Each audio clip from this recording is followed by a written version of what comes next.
You tune into the Sportscast with Brian, Craig, and Jeff. Give you all the sports news you need. We give you outspoken thoughts about all the headlines. We talk baseball, football, hockey, and more. No matter the topic, we cover it. Get ready for the show and keep it outspoken. Keep it outspoken. We keep it outspoken only on the Sportscast.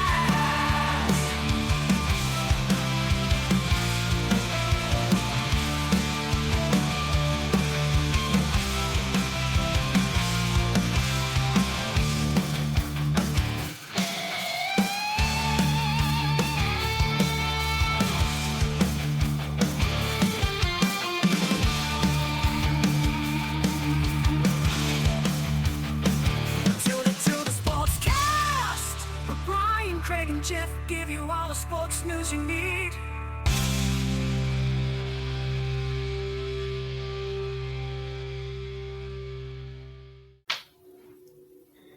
Hey guys, welcome in. It's Watson's Playbook, episode 47. And look guys, we are just winging it today. This is what the episode's called, is just winging it. Now, we took a break last week. I was on vacation, focusing on family. Jeff's been super busy with his work. So this will be another solo episode. So I don't know if you like that. If you don't like that, it is what it is. But we got a special edition coming for you this Saturday. We're going to do a draft episode, all about the draft. The draft starts Thursday night. So this weekend we will have another episode out of Watson's Playbook. It'll be episode number 48, talking about all about the NFL draft, any surprises, anything that happens. So we'll cover the whole draft, obviously. You're going to watch that when it's way too long to cover every single pick. And plus, I don't even know every single player being picked. But we will give you the deets on that. So look forward to that this weekend. I've been on vacation, and it's been fantastic. We'll jump into a little bit of that later on. I'm going to jump into the headlines real quick going forward here. So this week, Clowney signs a one-year contract with the Cleveland Browns. And it's worth up to $10 million. Probably some more incentives added on in there as well. Now, to me, Clowney is a very overrated player. He doesn't bring the sacks like you would want or think he would. We all saw the play in college where he demolished a player. I think he's been projected to be this awesome person, and he hasn't ever had a season where he's had over 10 sacks. And that's his job, is to sack the quarterback. He is a good player, don't get me wrong. Is he something fantastic? No, he thinks he's more than what his value is. He held out for a long time on signing with somebody, and he turned down a deal from Cleveland because he thought he was worth money a couple years ago. He went and signed a one-year deal with, I believe, Tennessee. Now Cleveland gets him for a one-year deal, $10 million. His worth ethic has always been in question about his willing to want to play and give 100% every down, and that's a big issue. So, is it good for the Cleveland Browns? I think so, yes. They got him for cheaper than they would have paid him a couple years ago. They got a guy who's going to come in. He's going to make an impact. Is it the impact that his hype lives up to? Maybe not, and that's the only issue. Number 2, Alex Smith announces his retirement from the NFL. Smith was the comeback player of the year. As we all know, his gruesome and life-threatening leg injury with the Washington football team the year before last. He came back and played in some games last season, and he decides to hang it up. And to me, Alex Smith was always a very good bus driver. And what I mean when I call a quarterback a bus driver, it means he is a quarterback he's not going to turn the football over. So that's a good thing, right? He's going to control your offense, and he's going to not cost you football games. Is he going to win you football games? Probably, maybe not. Is he going to make that throw in the pressure time and make those special plays? Probably not. But he was one of the best bus drivers that I've seen in a long time. He had a pretty good career. He didn't win a Super Bowl. He didn't have he didn't have much rings. But he was a professional football player, and the type of player he is, person he is, on and off the football field is something to admire. and his fighting will to come back from that gruesome leg injury to even play last year is there needs to be a story just on that. And there might be a 30-30 on it, or they might be coming out with one.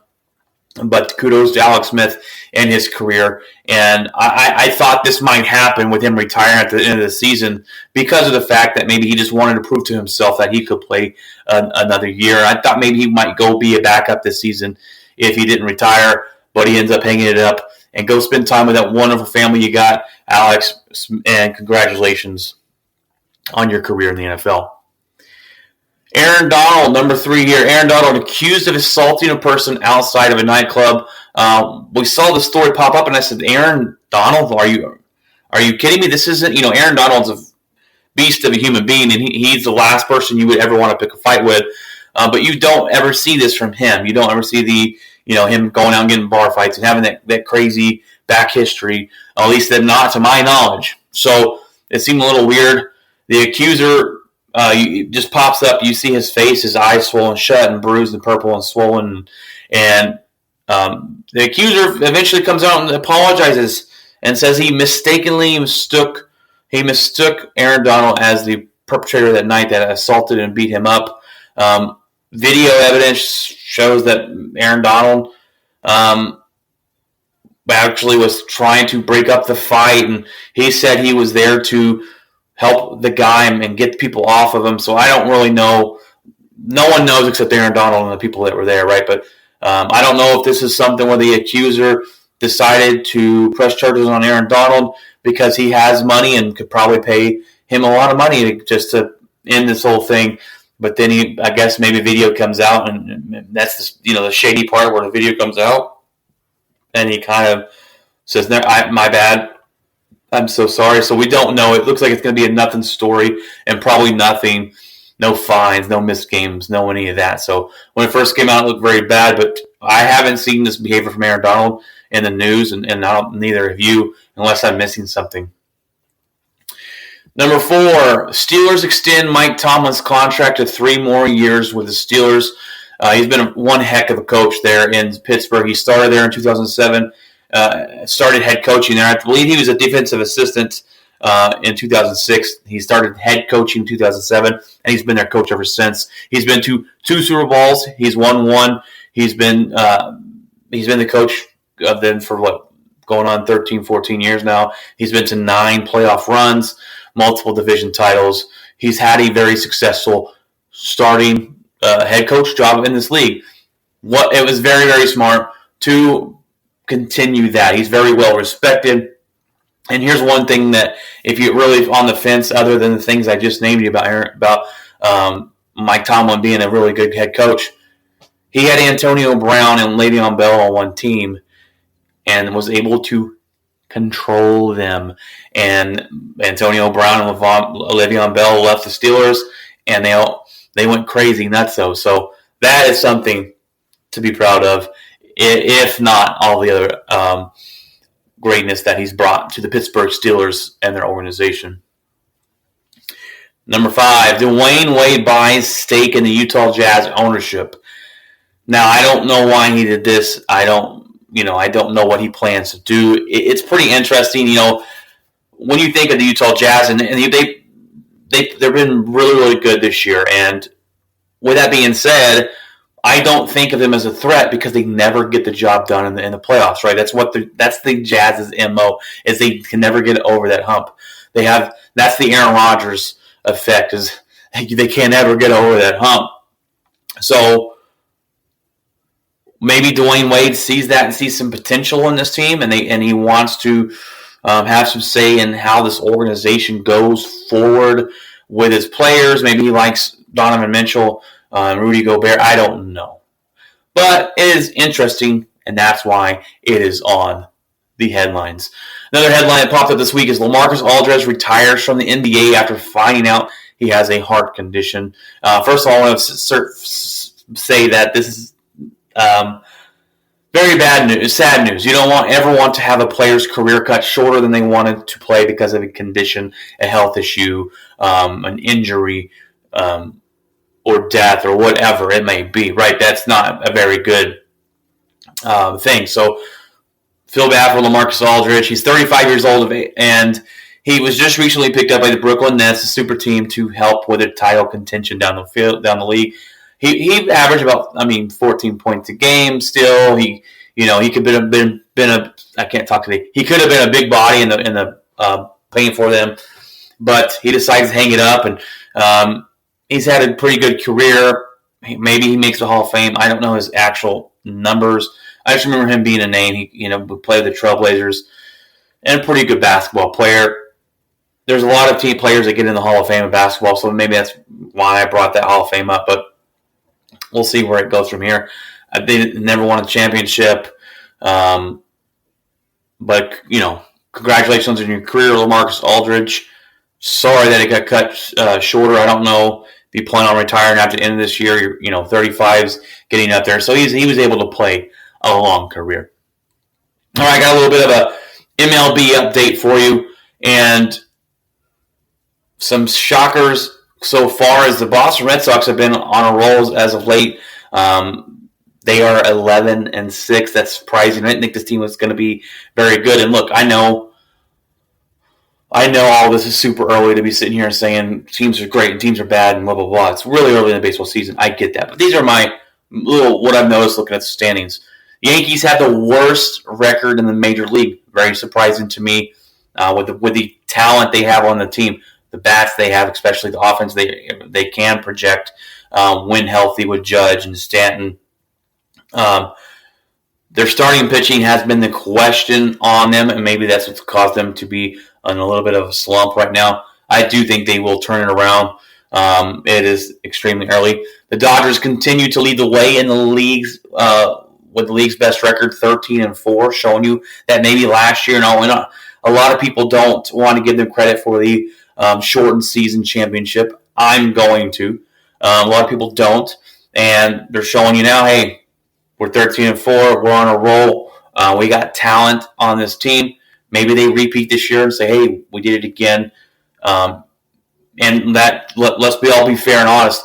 That 60-game season championship is way better than the Astros cheating scandal championship. So, and that brings me to mind the Astros are last place in their division, and a bad division it is. The Texas Rangers and the Oakland A's and the Seattle Mariners and the Angels. But they're 7-8, so that continues to make me happy in the struggle for the Astros.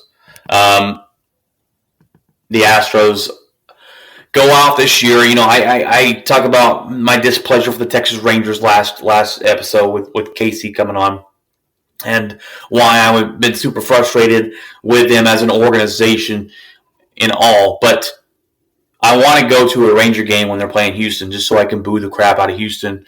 I'm hoping they let us take trash cans. If I was a team in the division, especially, hopefully maybe the Rangers hear this. I doubt it, but hopefully they hear this and they can do this. Hand out little plastic trash cans and little bitty baseball bats, and have people bang on them when the Astros are up to bat. I think it's fantastic. I'm all in on booing and just ripping the Astros a new one. Their Dusty Baker, the manager, comes out and is very upset that the Angels boo the Astros and it's unfair. Shut your trap, Dusty Baker. Dusty Baker. Shut your trap. No one cares about your dang sob story, all right? No one cares. Everyone knows the Astros cheated. They admitted to cheating, and the players got off scot-free. And the commissioner of baseball, who has no set of nuts, right, says, it's just a hunk of metal. There's no point in taking away a championship from him. It's just a hunk of metal. This story, this whole thing, we can't let them forget. And then the last year, they didn't have fans in the stands. So we got to let them know, guys, how bad they suck and why we don't like them. They're kind of like the Patriots of the NFL. Patriots cheated all the time. Didn't really get anything done to them. But that's for another day. Now, like I said, last 2 weeks I've been on vacation. It's been fantastic, guys. Sleeping in every day. And now, sleeping into some is probably later than others. Now, I on a regular basis, I go to bed at 7 p.m. and I wake up at 2 a.m. And I go to bed at 7 because I can wake up at 2 and I do my job. And it's, you don't know, let me lie to you, you don't ever get used to waking up at 2 o'clock. Okay? You don't. It doesn't happen. Been doing it for 3 years now and it doesn't happen. Right now I'm going into work at midnight. I'll explain why in a second. So sleeping in 8 o'clock in the morning has been fantastic. Staying up late has been fantastic. And when I say late, I'm talking like 10, 11. That's late now for me since I'm in my 30s, and you find out that your energy gets drained, especially when you got 4 little kids running around.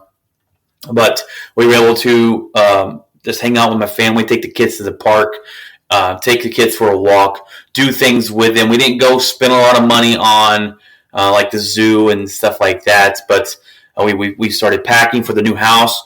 We do have a closing date's May 20th, so that's exactly a month from today, and we still got some packing and things to pack up.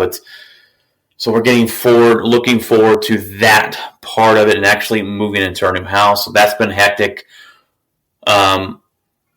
We were able to go over the weekend of last week. We went to a hotel, me and the wife, able to have time without the kids. We love our kids, but as any parent knows, it's great to have that time without your little hellions running around, right? Your little creations running around 24/7. So they stayed at the brother-in-law's house.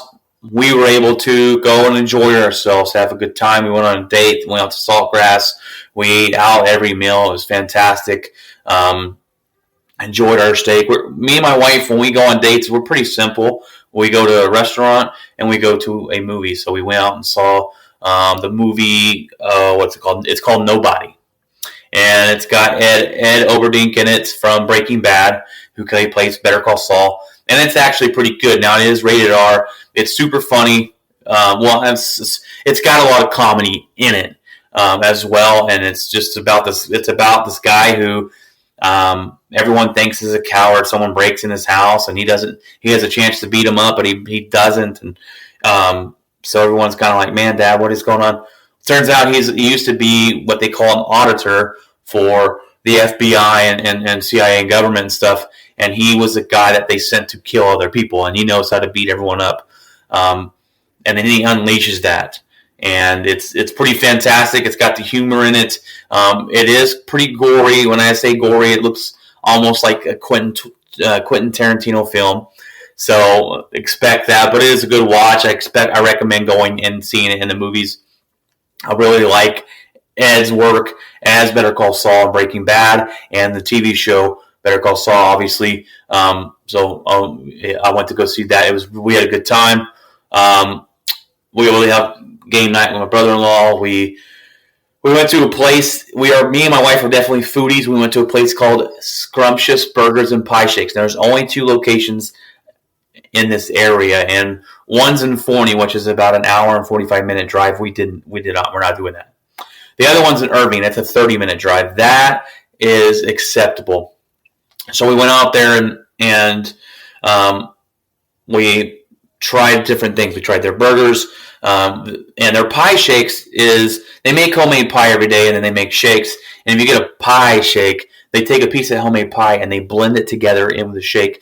And if you're a foodie, your mouth just salivated probably, and you thought, "Man, that sounds really good." So when I found this place, I said, we're going on a trip to Irving, Texas, and try this place out. First, we get there. The customer service was pretty good. It took a while to get our food, but we ordered 2 burgers. All right, and these burgers, these double meat, double cheeseburgers, were $7, which is cheap for burgers nowadays, right? When you go and get a burger, it's pretty cheap, $7. Didn't know how big they were going to be. We got some loaded tater tots. We got some French fries, and we got 2 pie shakes. And it turned out to be around like $37 to $40, which is pretty cheap for the amount of food we were getting. Take it up. We go eat. And man, let me tell you what, I've been craving this burger ever since. This burger is huge. I was expecting a $7 burger to be small. No, this burger was fantastic. Big piece of cheese, 2 beef patties. It was a fantastic burger. The tots were fantastic. We got them loaded with cheese and bacon and sour cream. The French fries were nice and crispy. Potatoes, actual real potatoes, fantastic. Their pie shakes were even better than all of it. And they had fry sauce as well, which fry sauce is something you can't get down here in Texas. That's something that's up north. When I moved to Utah and found out about, it's fantastic. They sell it up there at Sonic's. They sell it up there in bottles at the grocery store, It's fantastic. It's like a mixture of mayo and ketchup and seasoning, and some people put mustard, and you can do all sorts of things. Fantastic. Scrumptious Burgers and Pie Shake got a 4.8 from me out of 5, and the wife gave it a 4.5 out of 5. Fantastic place. I crave that burger today as we talk about it. But fantastic place. If you're ever in Irving, Texas, look it up. Scrumptious Burgers and Pie Shakes. Fantastic place to go stop and eat. It seems more like a fast food place, but they do have seating inside. Fantastic place. Go check it out if you're ever there.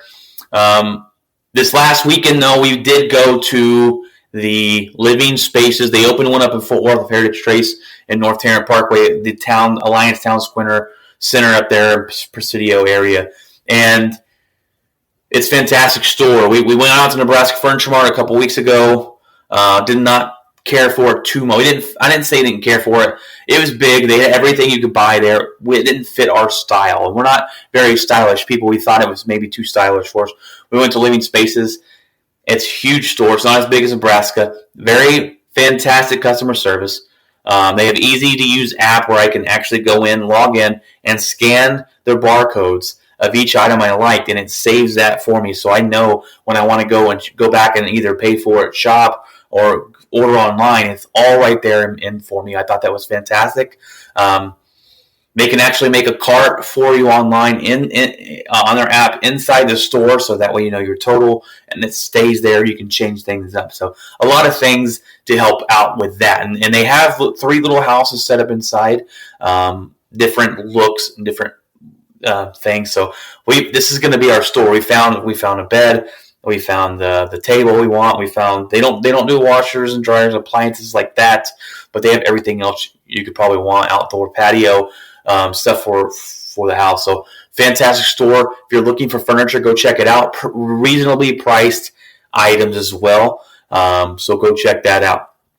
Fantastic. So we now got a clue what we kind of want for the new house as we get to that point. So I know I've been talking about this new house, guys, but if you ever bought a new house or bought a house, at all, you're excited about it, and we're trying to fill it with stuff that we want and get everything coming together. So that is what I did for my vacation. Other than that, we kind of chilled out at home, hung out with the kids. My kids didn't want me to go back to work.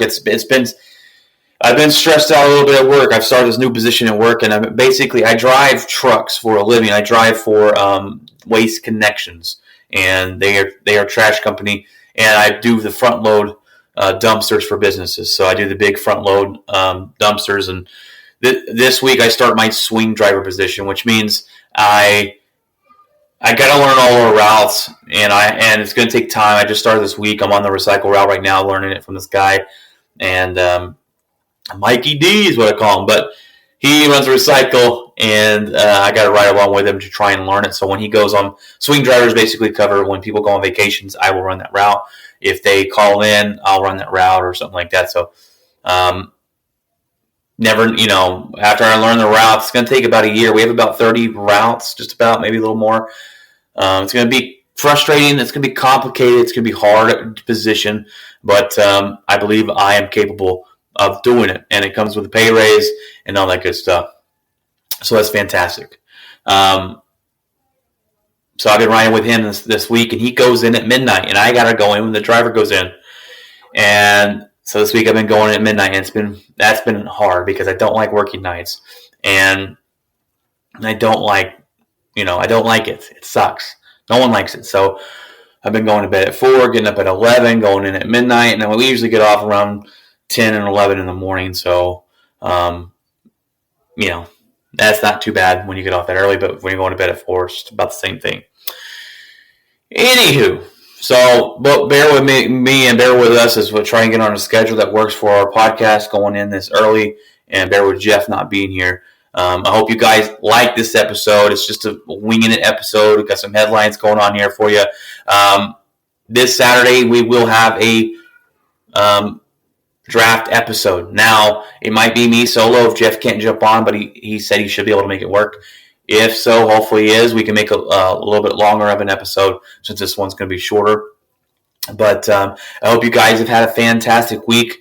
I really hope that you are able to watch the draft, see where your team is going. I'm excited about all the news that are going to flow in and all the topics we can talk about and about the players and everything, and maybe any trade day drafts and all that stuff. I'm just not excited where my team's drafting or drafting low, which is great, right? You want to have that issue of drafting low because it means you've done good. But when you're drafting low, it's not a very, the top 10 picks are great. Top 12 picks, there's that excitement. So when you get down to the 28th or 29th pick, it's like, oh, that's cool, but, is this guy going to be our next game changer or whatever? So I'm excited for the draft, but I'm not as excited as someone who has a top 10 pick, top 5 pick, something like that. But we will have that draft, and we will have that draft episode out this week, this Saturday. Look forward to that. Guys, if you want to reach out to me, please feel free to do so. It's watsonsplaybook@gmail.com, Watson's Playbook on Facebook, Watson's Playbook anywhere. You can find it anywhere. We are on Apple. We are on Google Music. We are on Spotify, Google Podcasts, wherever you can find a podcast. We're there. Go take a listen. Go take a like. Go take a share. Send it around to your sporting friends if you'd like. If you ever want to reach out, guys, you know where to hit me up. Have a fantastic week and enjoy the NFL draft.